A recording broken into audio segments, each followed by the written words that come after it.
So, ang magama ko, mayroon silang chicken. Chicken. Uy, it's hot. Be careful. Hot chicken. Oh, that's hot. It's hot, Mateo. Be careful, Mateo. And then it's like it. Yes. Let me see. You have Oh, yes.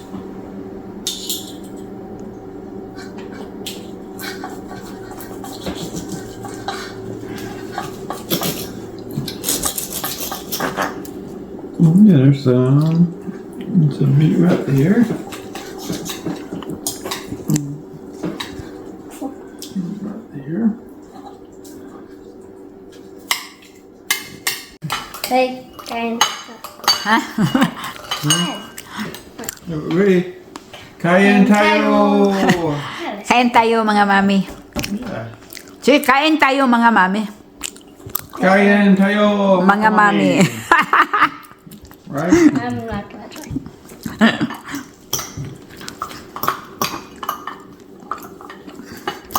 Yan, si Daddy T, meron siyang kamuti. Stole it. Sweet potato. There you go. Oh, well, I want sweet I'll use potato this sauce one. now.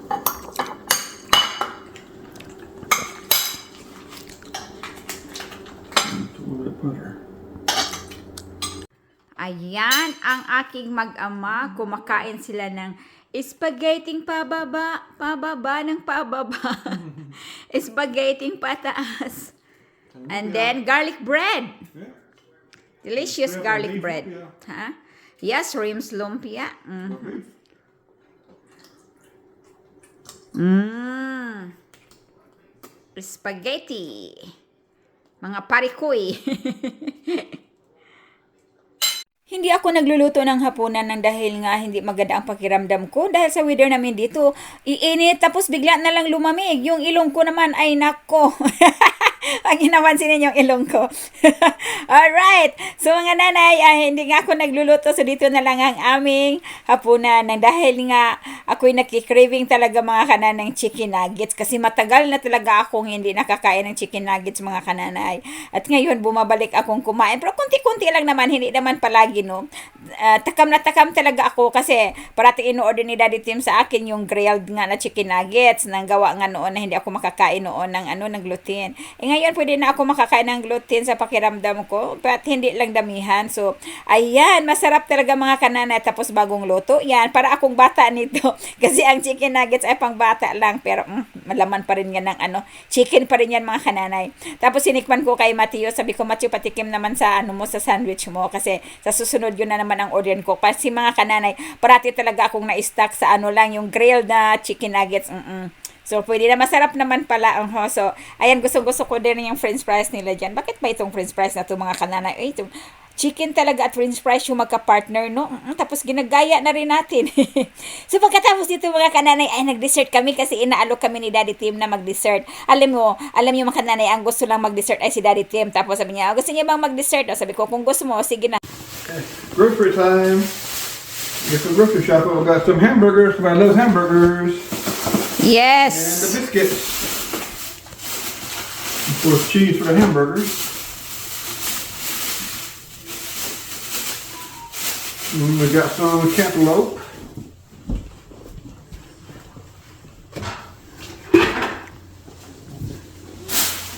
Put down here.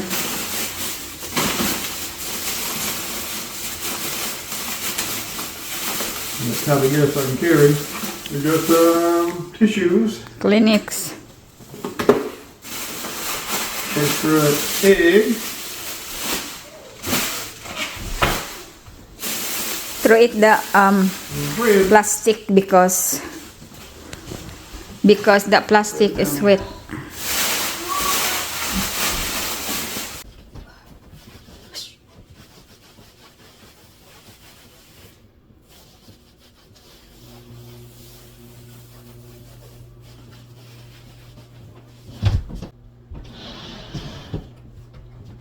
Ouch!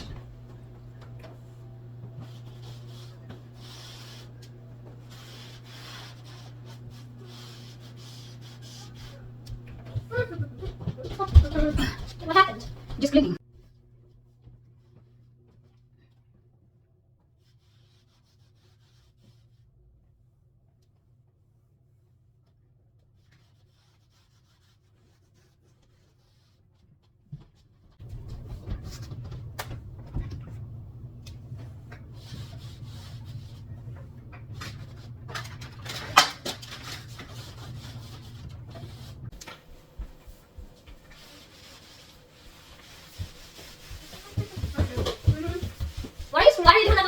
now into indoors, Matino.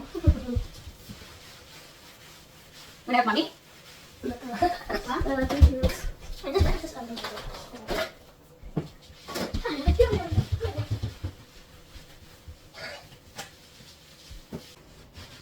Yan.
So dito naman sa kabinet namin mga kananay, pag nagbukas, sabi ko kay Tim talaga, ang hawakan mo lang itong handle kasi pag mahawakan yung mga ganyan, tapos may mga bakat-bakat sa kamay, mahirap tanggalin yan. So sabi ko, pag buksan mo, handle lang talaga ang hawakan mo. Wala nang iba. Sinunod din naman ni Tim, yan lang talaga hinawakan niya. Kaya walang bakas-bakas mga kananay kasi lalo na ito ay puti. Pag mahawakan kasi yan, tapos basa or magkabakat siya mga kananay. So parang parating bagong tingnan, kahit luma na, kaya ingatan, kaya nga may handle yan eh. Pero hindi kasi maiwasan talaga yung kamay natin mapunta dyan. Sabi ko, kahit mag-ingat ka lang, ganyan lang ganyan lang. Buksan. Si Timan ay very busy outside ngayong araw na ito nang dahil naglilinis kami sa labas. At wala na akong time magluto pa kasi napagod na ako pagkatapos namin naglinis. So, sabi ni Daddy Tim, mag-pick up na lang tayo ng pagkain sa labas kasi nga, wala na, napagod na talaga ako. Na-wear out na ang Nanay Jeannie. So, ito na nga, nagpunta na lang kami dito mga kananay kasi, ayan, pinapapili kami kung saan ang gusto namin. So, yun lang naman ang medyo maganda-ganda. So, sabi ko doon na lang kasi gusto niya doon talaga sa restaurant. Sabi ko, ang mahal doon, dito na lang tayo medyo mura-mura. Pareho lang naman, mabubusog din tayo. Kasi pagdating doon sa kabila mga kananay, steak din, may french fries din. Tsaka, ganon din, chicken or pareho lang din. Pero dito kasi itong kinainan namin, burger lang talaga ang tinda nila at saka french fries, wala nang iba. So, ayan ang Nanay Jeannie kasi ang sabi ko sa asawa ko, nag-grounding na talaga yung tiyan ko. Sabi sa pa, nag-uok na ba? So, sabi niya, sige tara na. Pero naligo muna siya. Sabi niya, tara na. Katapos niya naligo. Tapos ayan na nga, nakakain na kami. Pagkatapos dito mga kananay, ay sabi ko, nag-craving talaga ako ng buto-buto ng baka or basta sabaw. Kaso lang kasi, ayoko nang bumili dito ng ng papaya. So doon medyo sa malayo-layo. Pero nag-craving talaga ako ng sabaw. So sabi ko kay Daddy Tim, dadaan tayo doon sa doon sa tindahan kasi maghanap ako ng buto-buto ng baka. Eh wala man sila ngayon mga kananay. So sabi ko, uwi na lang tayo. Ang nabili na lang namin ay yung dessert na lang ni Mateo, yung snacks ni Mateo, tapos yung mga prutas. So wala, kasi nag-craving talaga ako ng sabaw. Gusto ko nga magluto for tomorrow. So, titingnan ko muna ang freezer ko. Baka naman mayroon. So, ito namang Mateo ko. Ito daw ang gusto niyang apple. So, ayan, tinutulungan siya ng daddy niya. Hinawakan yung plastic.